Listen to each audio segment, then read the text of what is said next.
Chapter 10. The Importance of the Mortal Experience. We have presented the real truth that each person on earth is actually connected to what could be perceived as that person's higher self or higher power. We have explained that the deep spiritual feelings that cause a person to believe that there is a God outside of the mortal individual are real feelings. We have explained that this sensation is tied to your actual physical connection to your true self, a connection that was made when you took your first mortal breath and which will be disconnected when you take your last. We have explained how religious leaders take advantage of these real feelings for their own benefit by setting up religions that define God and take away any control your true self might hold over your mortal acts and thoughts. We have explained how members of our group, the Real Illuminati, have experienced a physical transfiguration that allows us more access to the reality that our true self is experiencing. We have explained that upon gaining this access, our only desires have been, are, and will forever be to help to encourage the rest of humanity to unite and change things upon earth so that each person can begin to exercise that person's individual, unconditional free will. We have explained that this unconditional free will is the only way that our mortal self can properly do what our true self needs us to do in order to fulfill the purpose for which our true self connected to a mortal body on earth in the first place. But what we haven't explained is why our true self needs the mortal experience. In this book, we're going to touch upon it, but we're not going to give all the details of this. Eventually, if the world reacts in a positive way to this book, we will reveal the entire details of the importance of the mortal experience. But for now, we need to explain a little bit about why this mortal experience is so important. This importance is why we do what we do. Without life upon earth, life experienced as a higher, more advanced human will not be good. To explain this, we need a little bit of science. Science is simply the way that some people view things on earth and try to figure them out on their own. Throughout history, when people had the chance to think about things, they thought about why things are the way they are. Why are humans so different from all other things? Why do humans think the way that they do about things? Science did not come first. Philosophy did. Science is the experimentation on what we think about. Philosophy is just sitting around thinking about things. But who has the time to just sit around and think about things? For most people on earth, the largest part of their waking hours is spent struggling to stay alive. They don't have the time to think about things, so they pay others, in money, praise, or respect, to think about the things that they don't have the time to think about. Those to whom they pay are the false messengers who deceive and control them. These are false messengers because nothing that they have done and none of the answers that they have provided have done or do anything to make the world a better place for all people to live. These false messengers are the ministers of philosophy, religion, and science. We list these three main types of thought based on the way each has influenced humankind. Religion is a result of philosophy. We have explained how religious thought and influence started. We have explained how the ancient philosophers, who had more time on their hands to sit around and think, created religion to justify their own existence and create value for themselves. The other members of society were actually working to provide the needs of the community, while these few sat around figuring out how to increase their personal value. As societies developed and cooperation led to an easier life, more and more people were able to sit around all day and think about things.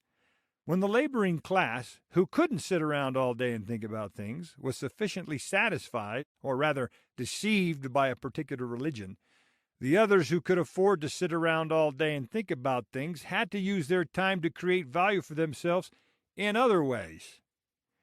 These began to experiment on the things that they thought about. These became the scientists.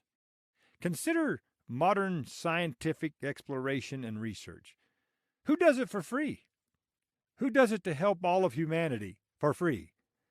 When a university receives a grant or gift of money to do scientific research, they need to pay those who sit around all day and experiment on what scientists think about or have already thought about. So let's say that the scientists discover a cure for cancer. Is the university or the sponsor that granted the money going to give the cure for cancer to all of humanity for free? In today's world, there are a lot of people who sit around all day in school thinking about things that other people had thought about in the past and wrote down in a book. These hopeful scientists, of whatever degree, need to eat. For survival, they depend on those who don't have the time to sit around all day and think about things that others have already thought about and wrote down in a school textbook. Let's go back and consider some more about the scientific research going on in universities. The scientist needs food. The scientist is paid money provided by a sponsor to buy this food. Obviously, the sponsor has more money than is needed to buy his or her own food. The sponsor gives this excess money to the scientist. But how did the sponsor get an excess of money? The benefactor, the sponsor, could have gotten the excess of money to pay the scientists from the labor of the ones who can't sit around all day thinking about things that have already been thought about because they're working 12 hours a day in the hot sun, making sure the benefactor can make a profit, a portion of which he can give to the scientist, but not without the benefactor benefiting from the investment. This is why a cure for cancer will never be provided to all of humanity for free. This hypothetical presentation of how universities' research departments operate is the real truth. People go to college to get a degree because they don't want to have to work for 12 hours a day in the hot sun. They want to sit around all day and think about things, then experiment on what they thought about in order to make some money. Their hope is that they will not be forced to do physical labor, but can use their brain to make money. Consider an architect, for example. An architect thinks about how to construct a building. The architect sat around all day in school thinking about what other architects had already thought about in the past, which they read in the architectural textbooks. They thought about, for one of many examples, the architecture of ancient Greece and other cultures that developed great cities with big, extravagant buildings. After they have thought enough to satisfy those who are making them pay for reading what others had already thought about in the past, i.e. their college professor and college tuition, they get a piece of paper that proves that they sat around a lot and thought a lot. They show this piece of paper to someone who needs a building built. The paper proves that they supposedly know how to build buildings. Their value in society comes from the value that is placed on big buildings or spacious homes for the sponsors who have a lot of money to build them, because hundreds of other people don't have time to sit around all day and think about things. Competition begins between architects. They compete for value. They do everything that they can to convince a sponsor who has an excess of money to build a new building that they're the one who will do the best job. Perhaps one of the architects will argue, "Hey, I sat around all day and thought about things in a place that had more things available to think about. Therefore, what I think about, influenced by all the things that others had already thought about, an abundance of which was in the place where I sat around all day thinking about these things, is a much better place than the place where my competition sat around all day and thought about things." Harvard is considered a much better place to sit around thinking about things than a community college is. So when considering the choice of architects to build a new building, the sponsor with the money chooses the architect that has convinced the sponsor that the thoughts in his or her head are better thoughts than in the heads of their competitors. But remember those hundreds of people working in the fields all day who don't have the time to spend sitting around all day thinking about things? They don't need to compete for jobs. They don't need to convince the sponsor that what they think about in their head is better than what another laborer thinks about. The sponsor doesn't want them to think. The sponsor wants them to work. The sponsor wants them to do the same thing every day, 12 hours a day, often 365 days a year. Because the sponsor wants to make a good profit so that he can grant a lot of money to a university's research department to find a cure for cancer, for example, he doesn't pay much attention to the fact that the hot sun, the lack of rest, and the poor conditions in which the laborers work actually cause the cancer from which he hopes to profit by giving a lot of money to people who sit around all day just thinking. Once the laborers get cancer, then they have to use the money that the benefactor, their employer, the sponsor, gives them for working to pay to be cured for cancer caused by working, which is another way that the benefactor makes even more money. In a sense, the laborers were actually working for free because the money that the benefactor, the employer, the sponsor paid them was given back to the rich person to enrich the benefactor even more. 99% of the people in this world are laborers. Only 1%, if that, are benefactors. But at least 1/2 of all the people in the world are doing everything in their power to become one of the 1%. These are the middle class.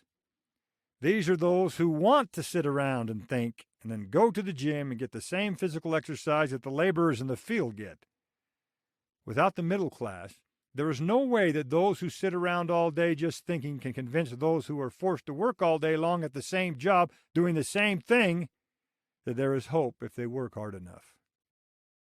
We wrote in a previous chapter, teetering on the edge of wealth and believing that they could become just as the wealthy, the middle class stood between the rich and poor, coveting one while fearing a return to the other, validating the actions of the rich while pacifying the cries of the poor. Whenever a few people have created value for themselves in a community without being forced to work, and their lifestyle becomes easier because they don't have to work, the other members of the community have proof that it is possible to live such a life of luxury. But the thing that motivates the poor more than anything else, a thing unique to humans, is hope. Hope is the intrinsic measure of our humanity, or better, that which we feel can be possible in spite of the improbabilities that seem to be part of our present experience. In other words, hope is the feeling inside of each of us that makes us believe that our individual life can be better than what it is. When we see others living a better life than our own, this convinces us, with actual evidence, that a good life is actually possible. But what creates this feeling inside of us? What creates this intrinsic and inner measure of things? What makes us think that we are just as good as everyone else, which is why, if someone else has a good life, then we think we deserve one too? The answer is simple: the real truth about our connection with our true self. It is this connection that gives us hope. It is this connection that creates the inner hope, which measures what is a good life and what is not. As our true selves, we all live the good life. It's just how things are. If our mortal self is connected to our true self for the purpose of existence, for the sake of our true self, then however our true self is living is how we are going to feel, intrinsically inner, that we should also be living. How can we condemn or fault the few who are doing what their true self wants them to do? Live the good life. Above, we mentioned that we need a little bit of science to help explain this. In a previous chapter, we explained how energy from our true self's brain leaches into our mortal mind. Here's what we explained. Think of the energy that the brain produces like air pressure. If your brain has a high pressure level and it connects to something that has a lower pressure level, it is impossible for the air, the energy from a lower pressure thing, to enter where the higher pressure exists.